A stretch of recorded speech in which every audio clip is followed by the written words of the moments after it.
Hello guys, my name is Balkrishna Srivastava and welcome to Code with BK. So in this video we solve this sample Java assignment which involves 2D arrays. Okay.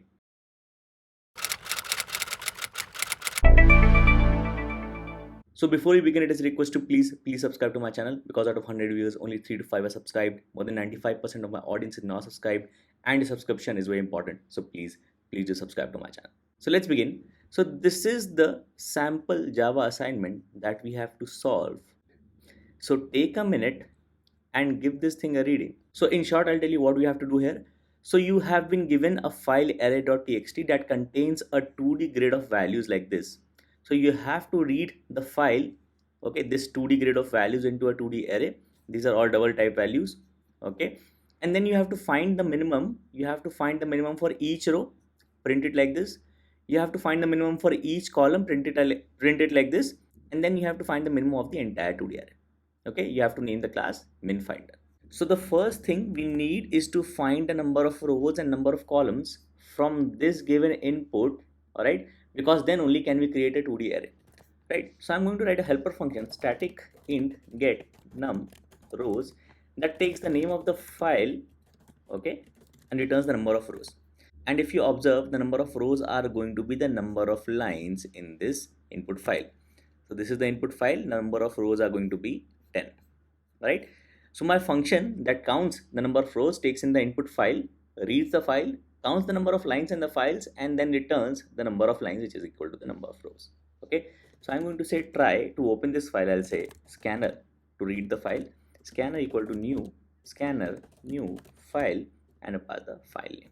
Okay, and I have a cache that will catch file not found exception fnfe, right? And I'll print cannot open file plus file name. Okay, if I'm not able to find the file, cannot open the file, I cannot do any more processing, so I'm simply going to exit the program with 0. Okay, you can say system.out.println as well, it depends upon you. I'm just going to use system.out.println. Okay, closing the scanner. All right, closing the scanner is a good practice. Now number of lines are the number of rows, so I'm going to say to count the number of rows in num rows is 0. Okay, as long as there is an input line, increment the number of rows by 1. So while scanner dot has next line, as long as there is a line level label, I am going to read, okay, the next line, okay, and I'm going to increment num rows by 1. And you can see I'm not storing the line anywhere. I'm just extracting a line, and you can avoid to store the line, which we can do here, right? So the return value of this next line, which basically returns an input line from the scanner, is not stored anywhere. We just have to count how many times this next line works, okay, and that's what is the number of rows. And then we have to return the number of rows. Return type is int, so I can take this outside, okay, and I can return the number of rows. So let us test this. So I'm going to write another function static double read file takes in the file name. So this will be the function that will take in a file name and return a 2D array of this double type. Okay, so int num rows is going to be get num rows, okay, and in num columns we will also need, we'll see how to get the number of columns, and I return null for now. Okay, so that this just compiles, and I'm simply going to print sysout number of rows, okay, plus num rows, okay. Call this function and pass the name of the file as array.txt. All right, so I should be able to get the number of rows using this function. Then I print the number of rows. So when I run this, I get number of rows as 10. So number of rows are 10. So if I simply just copy and paste one more, okay, I should get number of rows 11. I copy and paste one more, I get number of rows 12. Okay, all right, so my number of rows is working. Let's move on to finding the number of columns now. So to find the number of columns, we have to find how many values are there in one single row, and it is given and it is assumed that the number of values in each column are going to be the same. That is, you won't have an input. For example, if we have another row, Okay, you won't have an input where you have a value less in the column. That won't be there. So it is given and assumed that the number of columns are going to be the same across all the rows. Okay, so to find number of columns, we just need to count how many values are there in one single row. Okay, so I write the function static int get num columns. It takes a string row. Okay, so this method will take a string row and return the number of columns. What I mean is it will take any one of these rows. Okay, because the number of columns are going to be the same. So I am going to pass this first line as a row to count the number of columns. All right, so I will have to pass this line because each value is comma separated. Okay, and then count how many values, how many comma separated values I have, and that is the number of columns. Okay, so I've already posted a separate video where I explain how to extract tokens given a delimiter, because in this string this comma is a delimiter and all the strings separated by comma, okay, which are actually the values, are tokens. Okay, so extracting tokens from a delimiter I've already done. The shorter method to extract tokens out of this string, which are actually values, is going to be using split, and that's what I use. Okay, so I'm going to say string tokens is row dot split based upon this comma, and I simply return tokens dot length. That's it. Okay, so I am going to split this string based upon comma, which is going to give me all these tokens as strings. Okay, and the number of strings that I get is basically the length of this array, which is the number of columns. Okay, number of values in each row. All right, so to get the number of columns in this method, I will have to find this first row, so I have to start reading the file again. So I'm going to copy this thing. Okay, and after I open my file to read, I say read the first row. So string first row is scanner dot next line. Okay, now I will use this row to find the number of columns. So I say find the number of columns using this first row. So num columns is get num columns using this first row. Okay, I have number of rows, number of columns. I can create an array now. So the array to return is going to be double arr equal to null. Okay, I will say return arr now. Okay, create the array arr equals to new double num rows num columns. Okay, all right, then populate the array. Okay, and populating the array has two steps. That is populate the first row, because we have already read this row from the scanner. Okay, and populate the remaining rows. Okay, so now we need a function where I pass this string, okay, which is basically a row, and I pass the array in which this row is to be stored, and the parsing is done. Okay, so my function is going to be static void extract row from string that takes a string s and double row. Okay, so this string s is going to be one of these lines, which is going to be one single row, and this is a single dimensional array, which is basically a row. So if you want to parse the first row, we pass something like this. I say extract row from string, we pass first row, and the first row goes in arr of 0. Okay, and you can do this. You can pass a row from a 2D array as arr of I. In this case, I0, we passing the first row. Okay, now coming to this part. So we are given this string now. We have to extract values from this string and we have to store in this double type row. Okay, again, we take the same idea of extracting tokens using split. Okay, when I do this, oh, I have to s dot split now because my row is basically this string. Okay, so I get each value as a string in this tokens array. All I have to do now is iterate this array, convert the string to corresponding double value and set in the ith location in this row. What I mean is I equal to 0, I is less than tokens dot length I plus plus. Okay, and tokens dot length is the number of columns which is going to be the length of this row. So we don't have to worry that the length of tokens and the length of row will not match. That won't happen, okay, because we use tokens dot length, okay, to get the number of columns. Right, I say ith value in this row is basically the double form of this ith string in tokens, and that's it. And then I iterate from second row, which is row number 1, till num rows, okay, and then I have to do this exact same thing. So I extract the string next row as scanner dot next line, okay, and then I do, okay, paste here and into this row number I, okay. And when I return this ARR, I have actually read my 2D array from this file into this ARR array, okay. Let me just write a function to display the array. Okay, so this is the function to display the array. So I am going to say this double ARR is the return value now from this read file, and I simply display array. This display array is not a part of the requirement, but I'm just doing this for our testing purposes so that we understand that whatever code we have written is reading the array correctly from the file. Okay, number of rows are 10, which is the input from some output from somewhere, which is number of rows, yeah, number of rows 10. We can comment this out. Okay, running this again.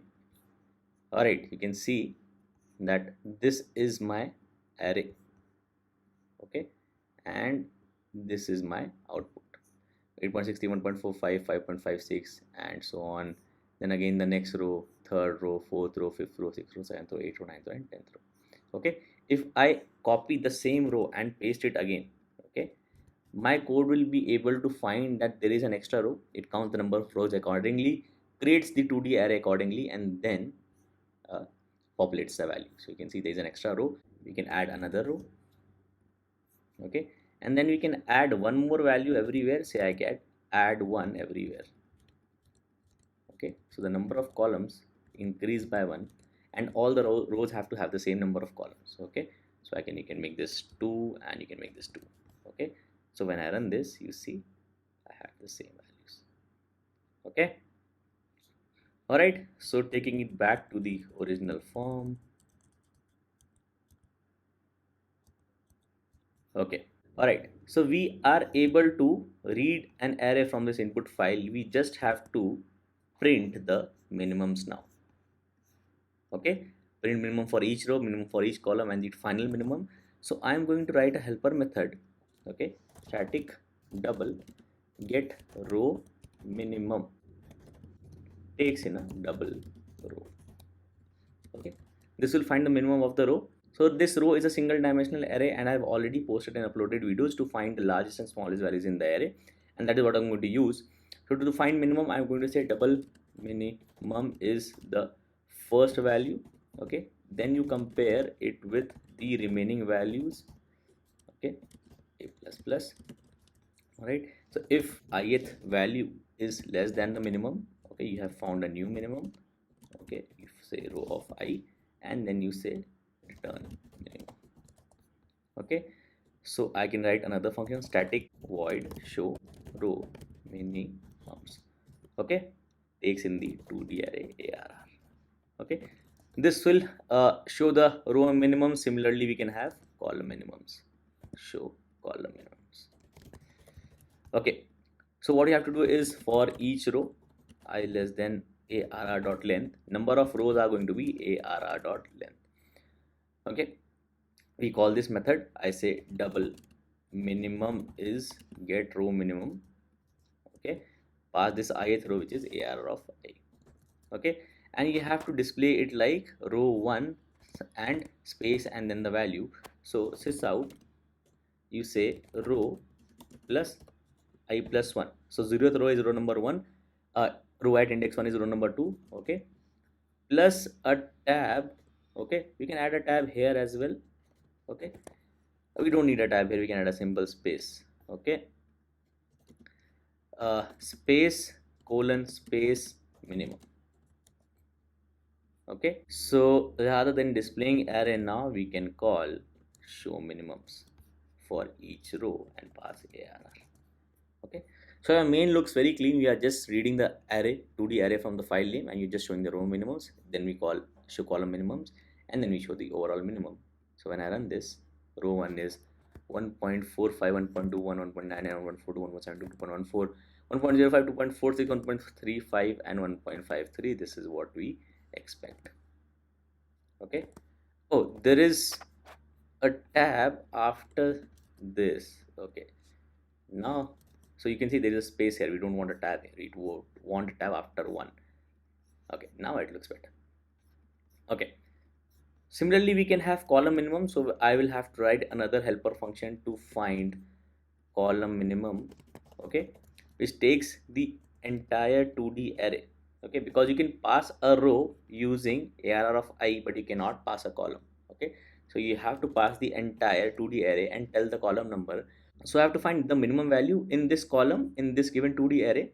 So I start with setting minimum to the first value in this column, which is going to be ARR of 0j, which is the value in the first row of this column. Okay, then you iterate the remaining rows, which are going to be 1 to less than ARR dot length. Because in column you compare the values in each row, so the number of rows are going to be ARR dot length. You say if ARR of I in this particular column j, the value in ith row in this column is less than minimum, then you set minimum to this. Okay, and since we are iterating rows here to find the column minimum, we will use j to iterate columns to find the row minimum. Okay, right. So in order to get the minimum in the row, you iterate the columns. In order to get minimum in the column, you iterate the rows. Okay, so let me just run this again. So I get my minimums again correct for my rows. Okay, adding the same for columns. Okay, I can just do this exact same thing. Okay, but instead of I use j to iterate all the columns, which are number of columns are going to be 0.length and j plus plus. Okay, we get column minimum.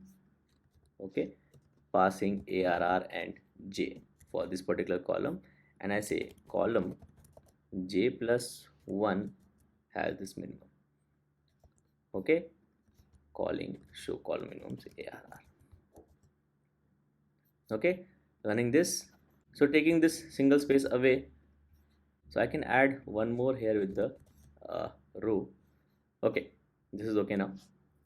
So I have column 1 1.99, 1.45, 1.05, 2.19, 2.04, 3.46, 1.66, 1.3, 1.42, 1.21 is okay. Right, let me just add another row. Okay, so I have row 11 now, but the number of columns remain the same, and remember for row 10 and row 11 the same. If I copy the first row, okay, and the second to the second row, so the row 1 and row 2 will have the same minimum. Okay, and the columns have the same values. All right, now I have to find the overall minimum. Okay, so you can actually keep track of the overall minimum by taking a static value here. Okay, but I am going to write a separate function to find the overall minimum. So I'm going to say static void find minimum takes this 2D array. Okay, right, or I can say simply show minimum. Okay, I iterate this entire 2D array, start with a minimum value, double minimum at the first row and first column, which is 0, 0. Okay, iterate this entire 2D array. Okay, so if any value is less than your minimum current, you set minimum to AR of ij, and you show overall minimum as total. So you can say system.out.println total. Okay, and we don't need this. Okay, I'll say minimum. Okay, so I'll say show minimum, the third call. Okay, and run this. 5 is the overall minimum, which is correct, but it is just not indented correctly. SD, and this is okay now. Okay, and you can see we have bare minimum code in our main, where we just simply read the array from the input file. We show row minimums, show column minimums, and show the overall minimum, and rest of it is divided into functions, which was the requirement here, right? use model, this means functions. Okay, and that is the general idea of coding, that you should have minimum code in your main, and you should divide your concerns. You should have as many as functions possible, obviously too many functions which are not needed, but as many as functions possible to separate your concerns. Okay, all right, so this was the code for this assignment, where we were able to read a 2D array from the file. Okay, and the file looks something like this. We were able to find the minimum in each row, each column, and the entire 2D array. So I hope this video was helpful and you like this video. So if there is any doubt, there is a part you do not understand, please let me know in the comments. I always try to answer all the comments. And you can also let me know in the comments if there's a question you want to solve, or if there's concept you want to discuss. So please let me know your thoughts about this video in the comments. Please like this video, subscribe to my channel, and thank you for watching.